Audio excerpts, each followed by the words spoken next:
Thank you for joining me today. I believe I have the most interesting set of topics that I've had since the beginning of this program. What an incredible time we're living in.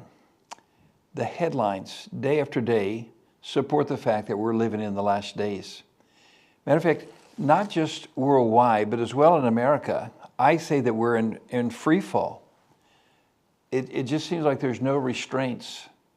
And everywhere you go in the world, it seems like there's political chaos, there's economic chaos.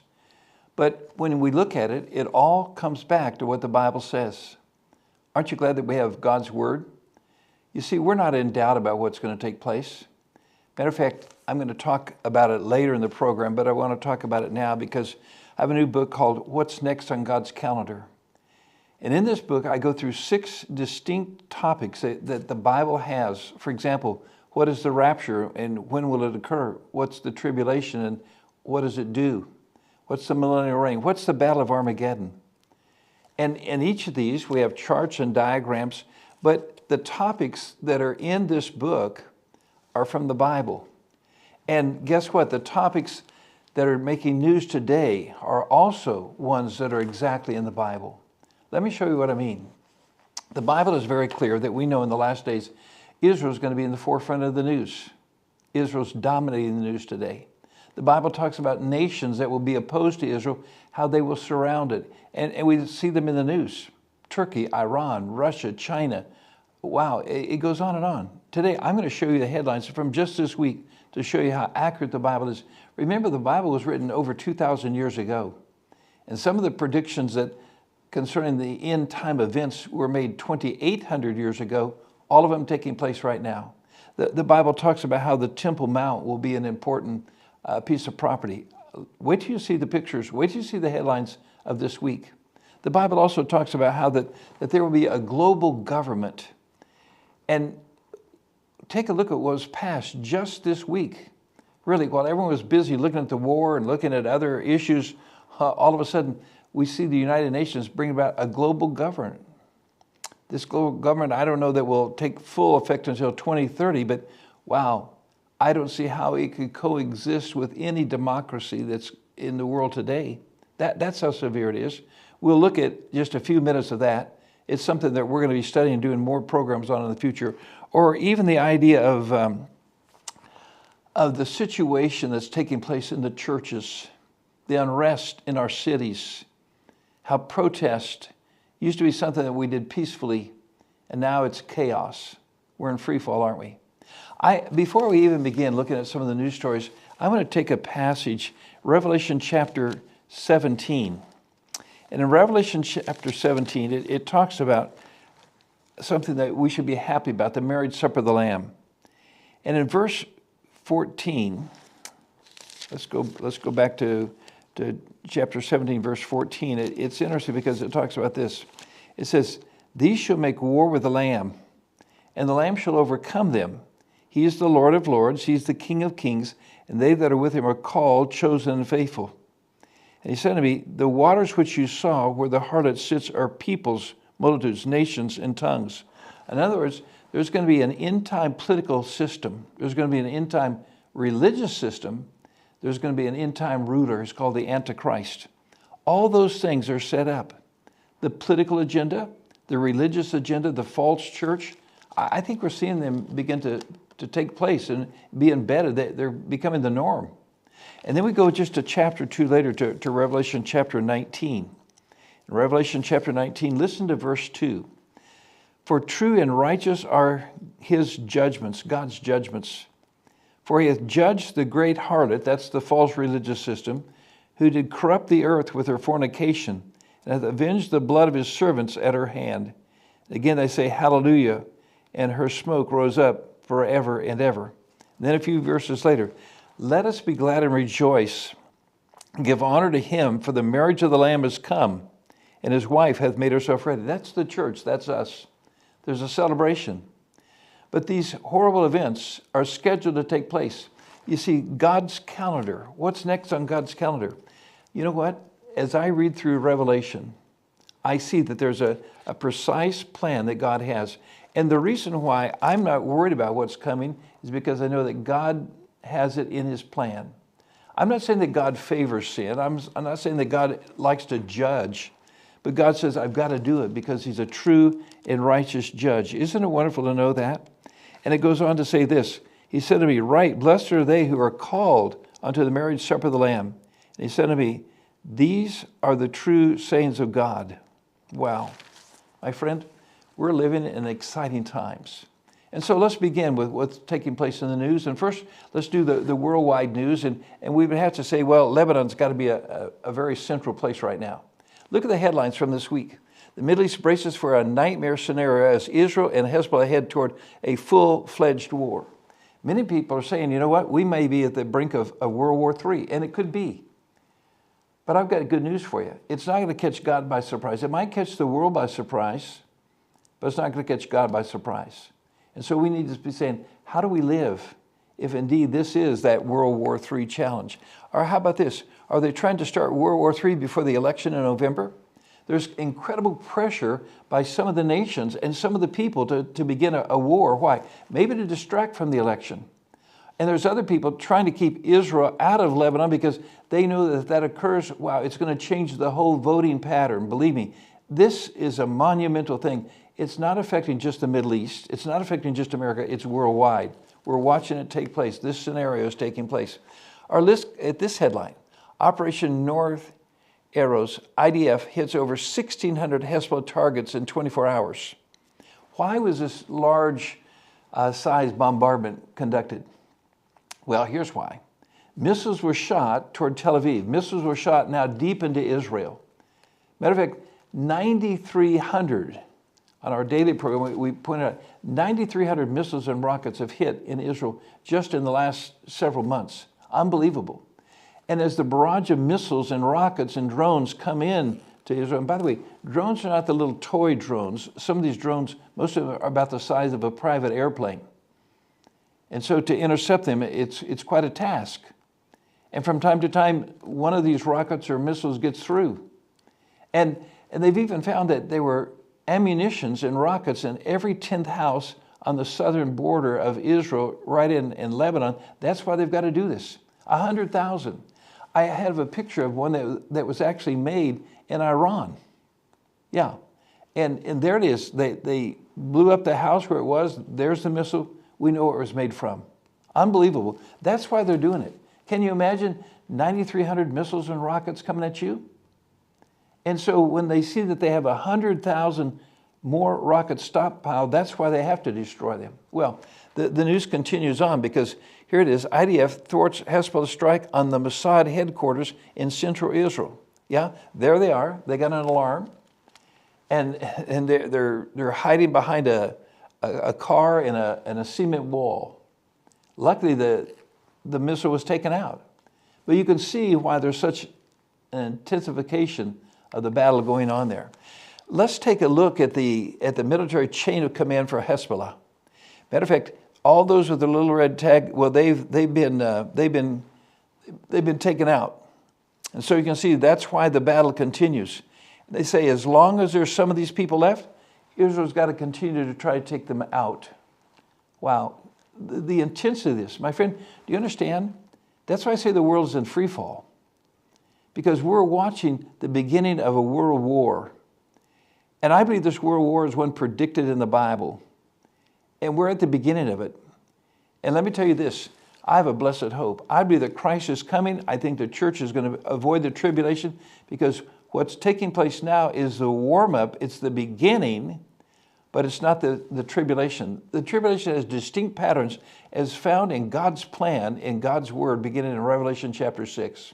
Well, I'm going to continue this, because if you think that this is child's play, when they begin to try to send a rocket into the headquarters of the Mossad, if you think it's child play when they begin to send missiles into Haifa and into Tel Aviv, and I'm going to show you one that on a special night in Israel just recently, matter of fact, 2 nights ago, as they were there at the wall praying, 150,000 people, 150,000 at one place, Jewish people praying, a rocket went over their head.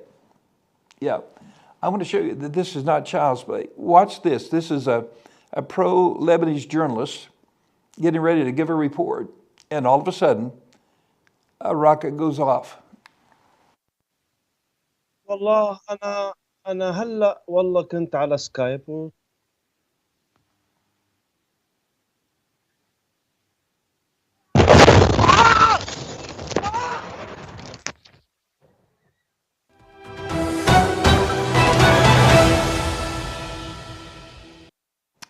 See what I mean? This war's for real.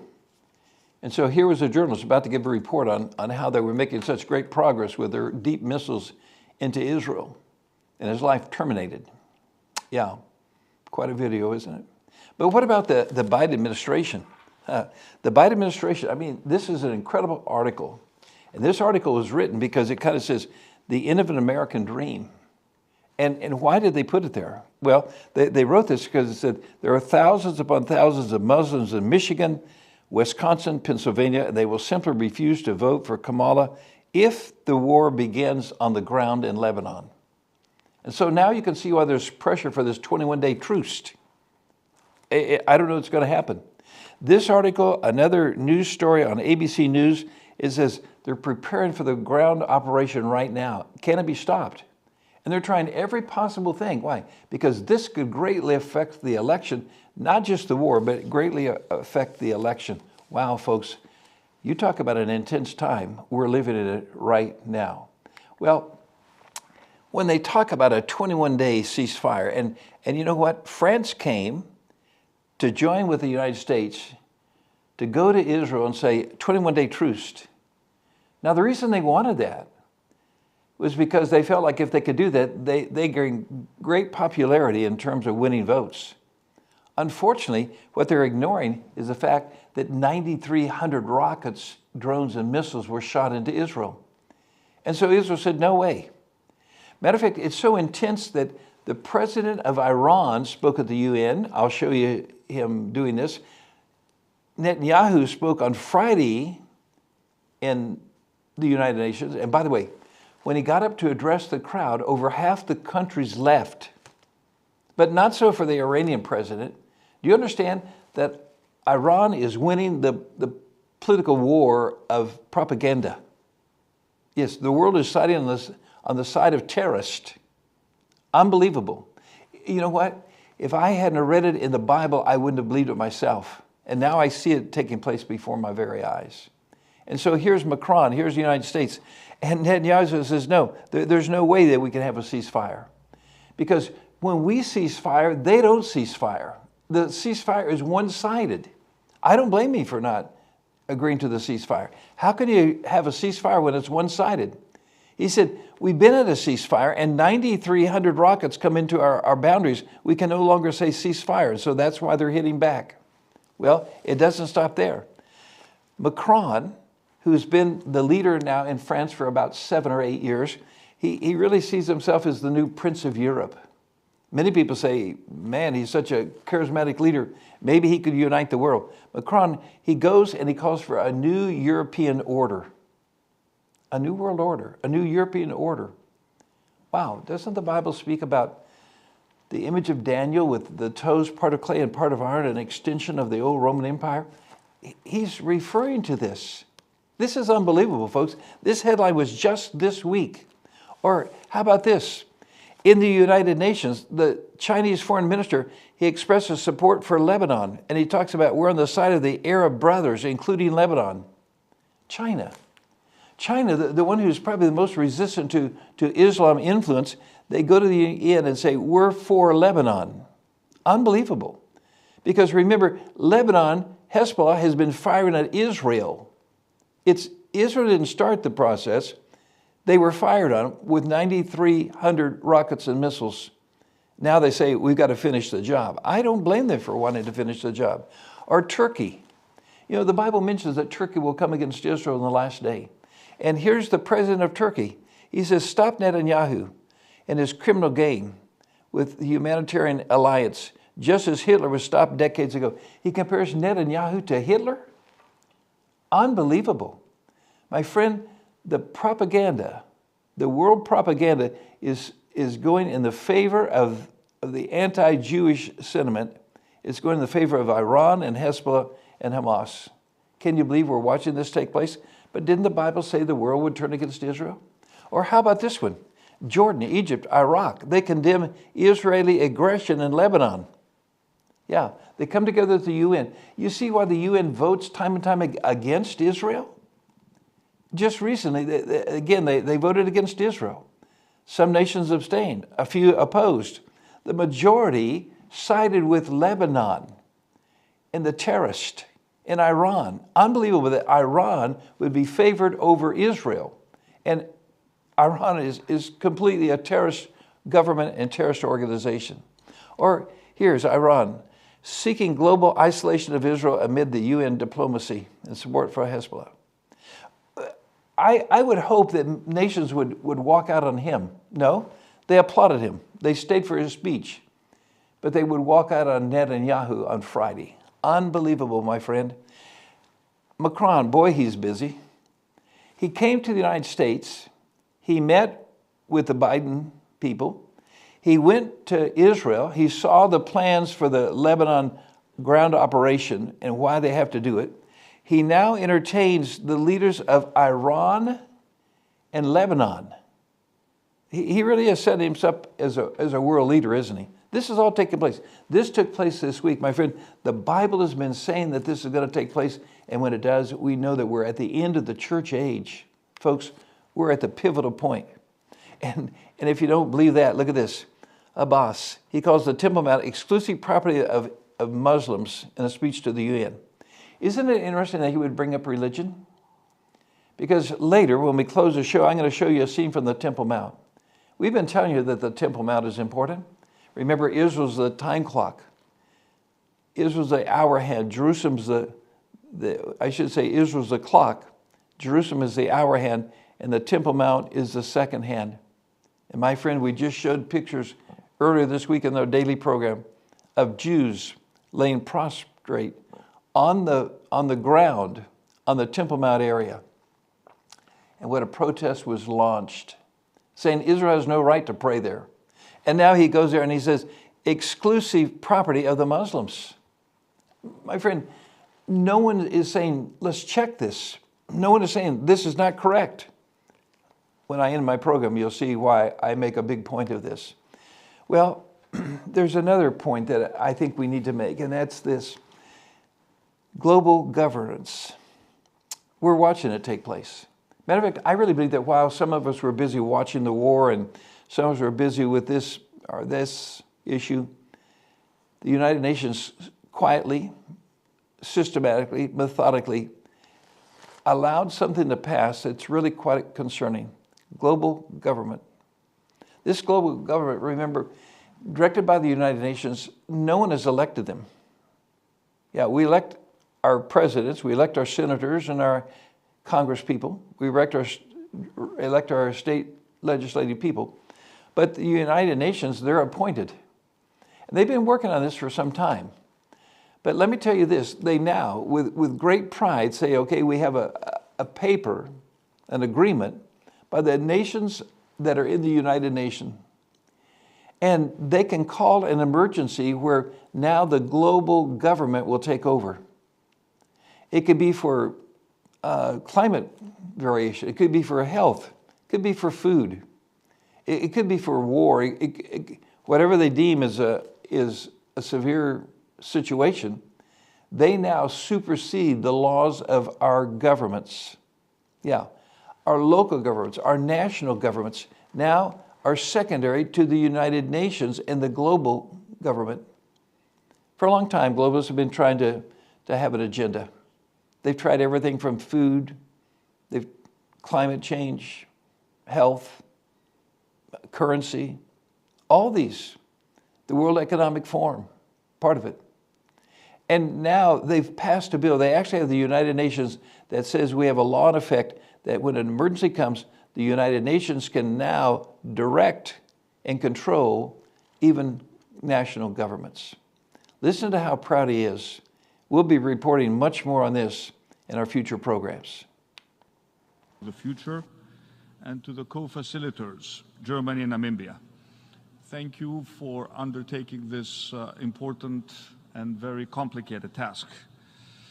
All of us who are here today recognize the urgent need to take action, to implement the many detailed, specific initiatives that are outlined in the Pact for the Future, for sustainable development, for peace and security, for addressing climate change, for the restoration of trust in global governance, a trust which has come under intense scrutiny, for our own sake and for the sake of future generations. We managed to come to an agreement, and it was not an easy task, at a time of heightened mistrust, strife, polarization, and conflict. Yet we reached a consensus because we know that the stakes are extremely high, and that the global threats we are facing together as an international community are of much greater order than the individual interests of regions, countries, and governments. Well, I disagree with him 100%. I really believe that this is part of a united world. I really believe that this is the monster that's going to be through which the Antichrist can easily control the world. My friend, do you see how this is set up? Do you see how the Bible's coming true? This is exactly what's next on God's calendar. Wow, you know what? The Bible has stated this. We've been reading it. Now we're watching it come to pass. What's next on God's calendar? I want to switch from the world as a whole to America. And because I think we're also in free fall.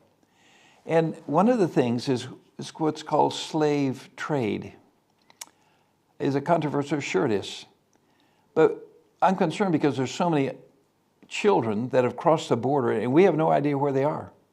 Besides that population, there are other children throughout the United States and we're not sure where they are. This slave trade, as it's called, is quite a dark shadow. I held these up before Congress and said, you're witnessing America's new slave trade. So Jason, these wristbands, you brought them from the border? Yeah, these are specifically from Roma, Texas, which sits on the U.S. side just across from a plaza known as Miguel Alemán. It's one of the most violent regions along the southwest border. And the reason for that is because that is ground zero where Cartel de Golfo is in control, also known as CDG, and where the Los Zetas, today known as Cartel del Noreste, are battling for control. But this is also where CDG began putting wristbands on men, women, and children. And what you're seeing here really represents a process. Just as Border Patrol was overwhelmed with the amount of people that began influxing into the country in January and February of 2021, so was the cartels. But Cartel de Golfo and their alien smuggling organization specifically came up with this as a process. And as they were being overwhelmed with people, they began first putting them in stash houses. Once you come into a stash house, the way it works is they get all of your PII data, known as your personal identifying information. Once you give them enough of their family and the country of origin where they come from, along with where they're going in the United States, a payment is agreed upon. When that happens, you see this number right here? Mm-hmm. That number goes into their database. And each one of these represent a different alien smuggling organization directly working for Cartel de Golfo. Now, they're the only cartel that does this on the southwest border. But what you're seeing and what you're holding here is America's new slave trade. And I truly mean that because this represents an adjustment from the smuggling of a person to the trafficking of a person. Remember, I said we're in free fall. If I just played that clip, that would be enough to I'd say frighten us. It should. Unaccountable children, gangs, Venezuelan gangs fighting Chicago gangs, Venezuelan gangs in Colorado, Venezuelan gangs even in North Carolina and all over Texas. Children, undocumented children, we don't know where they are. All we know is the wristbands. How do a half a million children dissolve? Are these being used for slave trade? What's the total story behind it? Let me tell you this. God said, suffer the little children to come unto me, for such is the kingdom of heaven. And we're going to be accountable to the true and righteous judge, Revelation chapter 19, verse 2, for how we've ignored these children. The story continues. Watch this. All of these people are having to pay back a fee. They've been allowed to cross into the United States after they agree upon the amount of money that they're going to pay to the cartels. As soon as they get to the U.S. side, they're crossed via a raft by the Cartel del Golfo. And as soon as they get to the U.S. side, they break that wristband as they're instructed. And these litter the ground by the hundreds of thousands. Then they go and they're turned over to Border Patrol, and they are sent throughout the nation. And with that, a virus of human trafficking, because this is debt bondage. And what's the difference? When you think of human trafficking, most think of commercial. You really have three different forms of human trafficking. You have commercial, forced labor, and what we are talking about, debt bondage, meaning that these people are now in our country. They're here legally, whether we agree with it or not, under the current administration's processes and policies, but yet indebted to a criminal organization who really should be a terrorist organization in a foreign country. We have never been here before. What kind of debt do they owe them? Financial debt? Financial debt, correct. All because they crossed a river. You begin to get the seriousness of this scenario. My friend, God is a righteous judge. We can't just say, okay, the cartel's not affecting us. Maybe you don't know someone who's overdosed on fentanyl. Maybe you don't know someone who's been robbed because of the illicit immigrants that are coming. But my friend, all of us are part of this. We're part of this crime if we ignore it. The clip continues. So each color is a different cartel? It's a great question. No, each one is a different alien smuggling organization that works under the umbrella of Cartel del Golfo, specifically known as CDG. And the reason you have different colors is so you know where they're crossing and which alien smuggling organization. That right there tells me where they crossed. How do the cartels then track the people who own them? Here you go. So you see this number? Okay. That number goes in the database, and did the paycheck come in? See, in the beginning, and it's a great question, they have always had in our country throughout the nation the logistics for drugs, but they didn't have this. So when these people started crossing the U.S., they began putting their operatives in with them. And then we sent them all over the country. And yet these people pay back to these operatives in these different cities and counties all over the nation now, repaying the debt. So and if these they don't people pay memorize their numbers?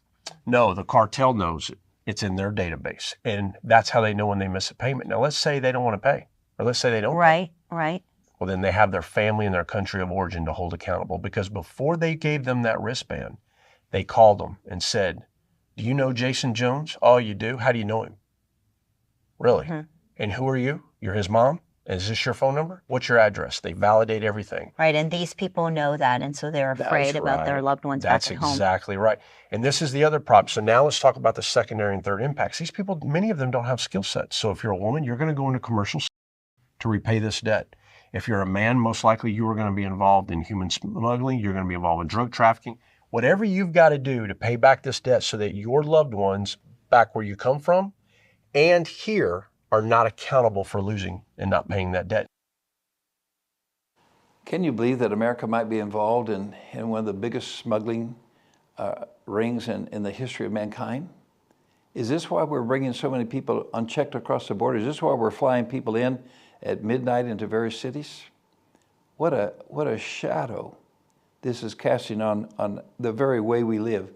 Well, there's just a couple more stories I want you to hear from this, because I'll tell you what, I'm really concerned. I'm concerned because I don't think these people know the gospel of Jesus Christ.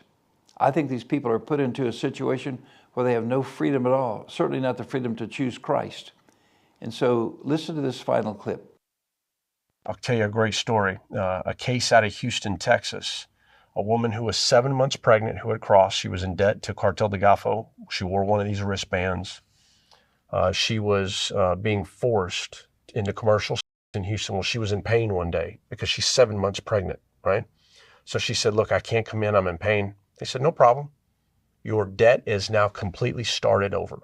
You see, at a whim, they can keep you paying forever. When this gets out, and all the American public realizes, and through the natural course of time, this will come out, you are going to see an epidemic of trafficking like this country has never seen. And I will say it again and again, that what you are seeing here on your desk and in my hands, this is America's new slave trade.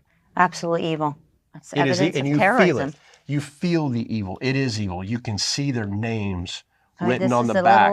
little child. A little child. I have seen that on a 10-day-old child, wrapped around that little hand 3 and 4 times. Shadow government. My friend, we're in free fall.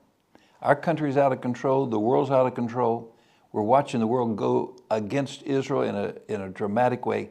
The Bible said that the Romans 1 scenario, the evil continually, is what it would prevail in the last days just before Jesus comes back for his bride. My friend, I think we're on the brink of that. But I want to continue in America because here's some things that also bother me. For example, I'm not going to mention the people by name. It's easy for me to get pulled off the air for those things, but I'm pretty excited. First cabinet meeting in 11 months. Now, you know, most presidents, they have a cabinet meeting once a week, maybe 2 or 3 times a week, but no cabinet meeting for 11 months. And the commander-in-chief will only be there to introduce the person who's going to run the cabinet meeting. And the cabinet meeting, maybe it would be on the war. Maybe it would be on the injustice across the border. Maybe it would be on inflation. Maybe it would be on the riots in our own cities. No, it's on women's rights. Yeah, watch this. She talked about the fact that sometimes the White House, in her words, surprises you. And for somebody who has worked on women's health issues for her whole career, frankly, as a teacher, but also as the second lady and now as the first lady, she said one of the things that struck her the most was the inequities in medical research, funding for medical research for women. So this is an important priority of hers that she had the opportunity to at this cabinet meeting to spotlight. And as you had that great interview with her, Peter, talking about the fact that, yes, a burden may have been lifted from her husband's shoulder in one respect with the end of his campaign, but there's still a lot of work that they both intend to do during their last few months in office here. Well, at least they had a cabinet meeting. Too bad it wasn't on something that was really of the utmost importance. Let's take a look at some of the cities around the United States. For example, here's one in Chicago. How's Chicago doing? I mean, sanctuary city? How's it working out for you, Chicago? Listen to this. Well, 34 aldermen voted for the $51 million. It did not come out without a lot of controversy, especially from some black residents who say the money should go towards Chicago residents who have been neglected for years. Very much committed to a revenue stream or revenue streams that ensure that we are dealing with the crises of those who are unhoused in the city of Chicago, while also making sure that there's room for those that we are welcoming. We need to allocate some of this money for our black children, for the black community. $51 million for migrants brought some loud and vocal opposition from the public, to the point where police had to escort people out of the city council meeting several times. Mayor Brandon Johnson asked for a 2-minute breather. We want to make sure that we can continue to conduct the business of the people. Folks, we're in free fall.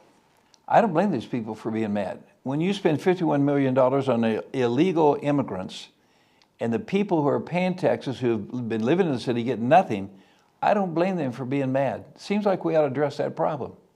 Seems like that's the whole purpose of local government, not to take care of illegal immigrants, but to take care of its own citizens. Chicago, the United States, is in free fall. Well, maybe Manhattan, New York is doing better. Let's take a look. Because remember, with all these people at the UN that I just showed you pictures of at the beginning of our program, there are plenty of people protesting. And watch what's taking place in New York. Might be a good time to visit and vacation in New York.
I was just kidding. Now it's not a good time to visit New York. I don't know how much the officers can take. I don't know if I could take people shouting in my face, cursing me, because these people are protesting against America. They're siding with Hamas. They're siding with Hezbollah. They're siding with Lebanon. We're in America. If they don't like what we do here, they're welcome to go home, and I think they should. But isn't it crazy that these people are here? Peaceful protesting, I don't know that that's called peaceful protesting. I say we're in free fall. Well, how about Michigan? Let's try Michigan.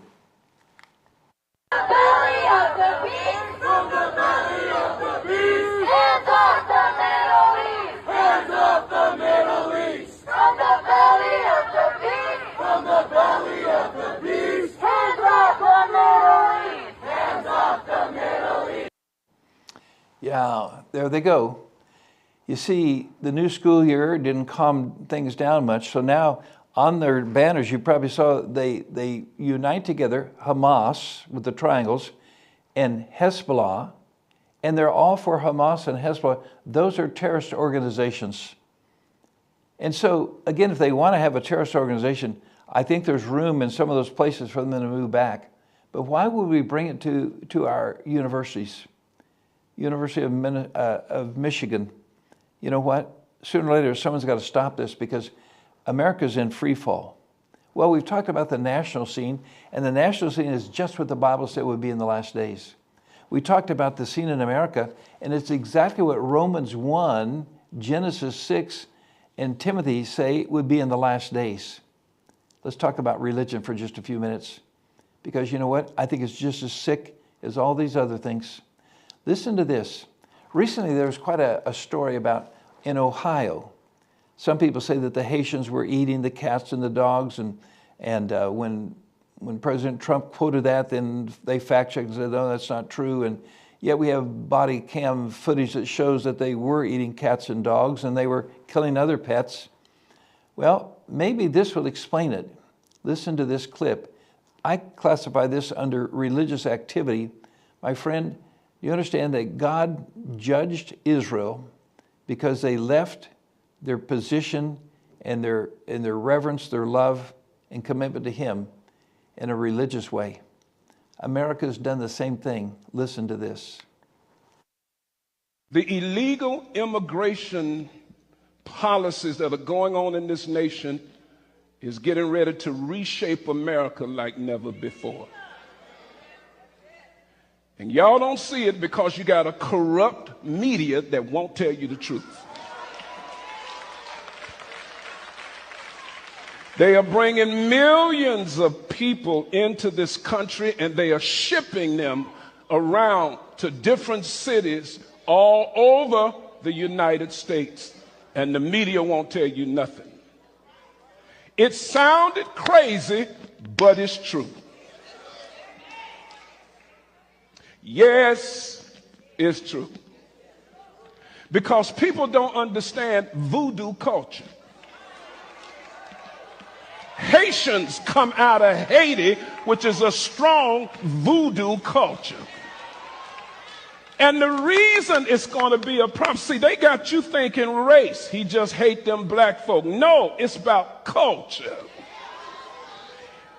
Even the Venezuelan gangs are bringing their culture to our nation, and they are taking over cities right now, and the police can't do nothing with them. So every time anything come up about anything black folk, we always accuse it to be about race. No, it's culture. Voodoo culture requires sacrifice. In other words, bring me an animal, and that represents you, and I want you to lay it on the altar and give it to me as a sacrifice. But in voodoo, you eat the animals that you bring to the sacrifice. This is what the media ain't gonna tell you. I got a Haitian pastor because we helped to build a church over in Haiti, and he has enlightened me on different cultures. Yes, they get those animals because they need them for sacrifice. They kill the animals, and then they are taught that if you eat the animal, you will get more power inside of you. And so they eat the animals, and demons are the ones that come on the inside. I'm preaching up in here today. I'm preaching up here. They don't tell you that in the media because they're trying to hide it. They don't want you to see it because they don't want the people to become alert to what's happening, where they're spreading these people all over the country. Springfield, Ohio ain't got but 67,000 people, but they brought in 15,000 migrants from Haiti that will change the culture in that city. They are getting people's pets and killing them for their own sacrifice because that was the culture in Haiti. It is true. Well, this guy, I think, is telling it like it is. Yeah, the news media is not going to tell you that, but people living there will tell you that. You see, there came a time when God became sick of what Israel was doing. Their false religion had replaced God. That's taking place in America. You see, in Revelation 17, God had to judge because of false religion. In Revelation chapter 19, said, true and righteous are his judgments. He had to judge.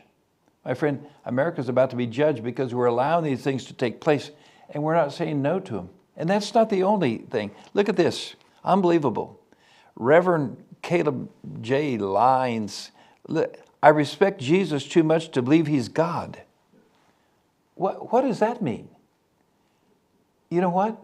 That's about as anti-biblical, that's about as big a mockery as you can ever make. Let me tell you this. Jesus is God. Yeah, the Father and him, it says we're one. All the way back in Genesis 1, let us, plural.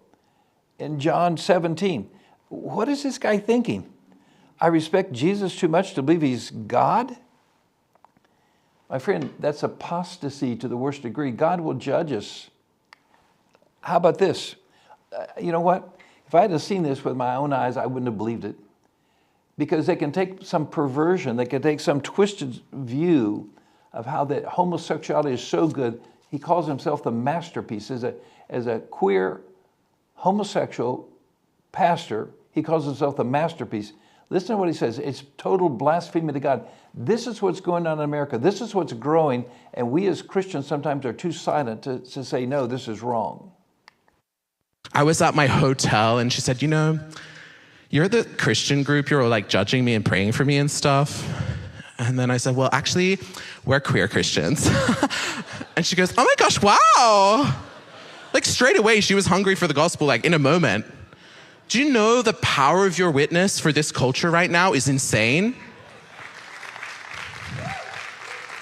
Like, we need to get up on that wave. We need to start testifying to the fact we're masterpieces. We're not some refuge on the waste heap of history. We're right at the freaking heart of the masterpiece of the church. No, that's a false gospel. Because he cannot live in that lifestyle, and she cannot live in her homosexual lifestyle, and actually say, you know what, I'm done with sin. I bring myself to Christ. No. He's selling a different gospel, selling a different Jesus. Oh, it doesn't stop there. How about this? Watch this one. So at the Coke store, you can personalize a message. You can put Allah loves you. Or you could even put, let me see. Let's just try it out. Buddha loves you.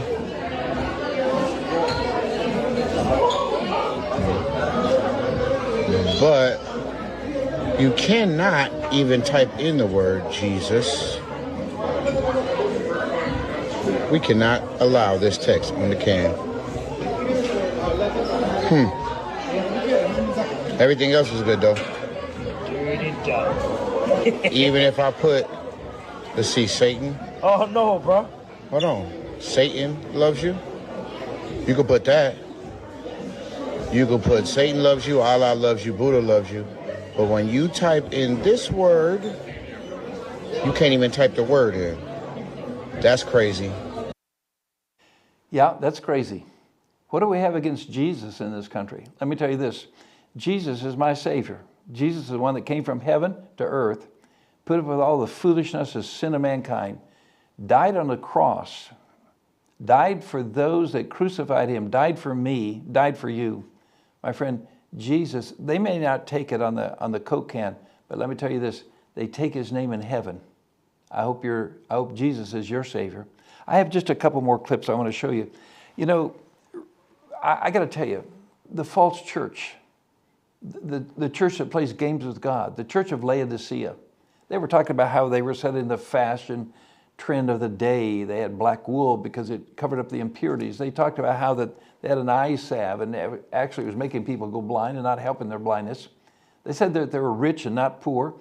Well, today in our churches we have people that can send out key words and key messages for great growth and great revelation and great drawing people in. Listen to this crazy comment from a multiple number of churches. Circles are better than rows. Circles are better than rows. Life is better in circles than in rows. Take your row and turn it into a circle. Circles. Circles. Being in circles. In a circle. In circles versus rows. Out of rows and into circles. Circles are better than rows. Circles. It doesn't happen in rows. It happens in circles. Circles are as important as rows. We grow more in circles than we do in rows. Circles. Circles. Circles. Oh, you know, if it wasn't so sacrilegious, if it wasn't so sad, it'd be funny. Can't you see Jesus calling the disciples together saying, guys, tonight we're going to discuss whether we should sit in a circle or sit in a row? Unbelievable.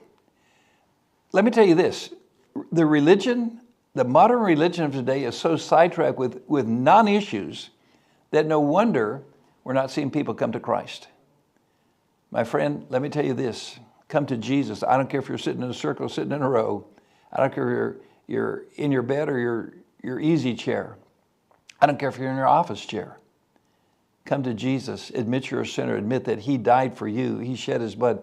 Folks, here's why we're in danger, because God's going to judge that nonsense. It says he's the true and righteous judge. He will not put up with it. He didn't put up with it with Israel. He's not going to put up with it with America. He's not going to put up with it with the rest of the world. I want to end on something positive, though. How we've been talking for a number of months and years, actually, about how Israel is God's time clock, how Jerusalem is the minute hand, how the Temple Mount is the second hand. We've been talking about the interest in bringing about renewed sacrifices again, the ashes of a red heifer, a new priesthood. We've been talking about the fervor in Israel is to go back to the Temple Mount and begin to pray again. And we knew that it would cause trouble, and it has. But let me show you a scene from just a couple nights ago. This scene is in Israel at the Temple Mount. A crowd of 150,000 people. And by the way, I've been there when they've ended a war. I've seen girlfriends and soldiers united here. I've seen religious people, people for birthdays and bar mitzvahs and other special occasions, weddings, all come to the wall. But at this particular time, 150,000 people there, rocket flew over and the sirens saying go to the air raid shelters. But in this one, you'll see them there on that special night, 150,000 people, and you'll hear them play the shofar. I think you'll enjoy this.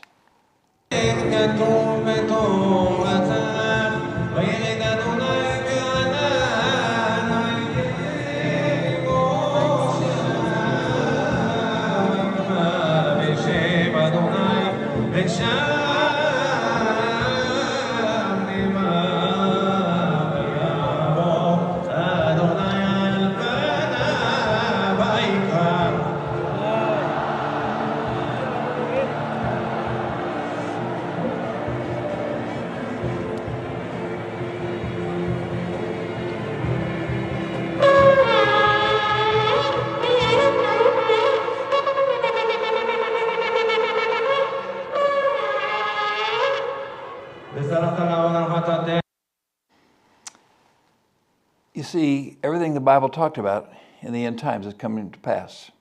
The nations, the world, siding against Israel. The United States, other countries collapsing in free fall. Our moral values are gone. Our treatment of children it's gone. Values are completely diminished. And even in the churches, we're seeing the truth hidden from people. My friend, what can we do? Well, the Bible says this: we can share the gospel. I believe we're in the final minutes of the church age. Share the gospel with those that you know, those that you love, your family, your friends, those at work. Next, look for opportunities. Pray for opportunities. Pray that God will allow you to meet people that might be looking for a solution to what's taking place. The solution's not in a political way. The solution's not going to be in this world. This solution is Jesus Christ and his sacrifice on the cross, shedding his blood, coming to life from the dead, offering salvation to you as a free gift if you'll take him. Pray for opportunities. Stand firm. You know what? The last days, the Bible warns that it would be difficult times. We're living in those times. It could get worse. But you know what? It's ultimately going to get better because Jesus is coming soon. And so wait expectantly. My friend, these are some of the reasons that I think are important to share the gospel now. And so here's the latest book, What's Next on God's Calendar.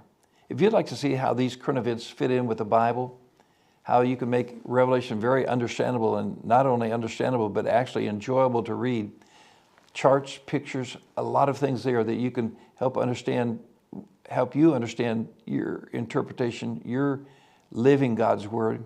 But it will also be very beneficial if you want to share the gospel with other people.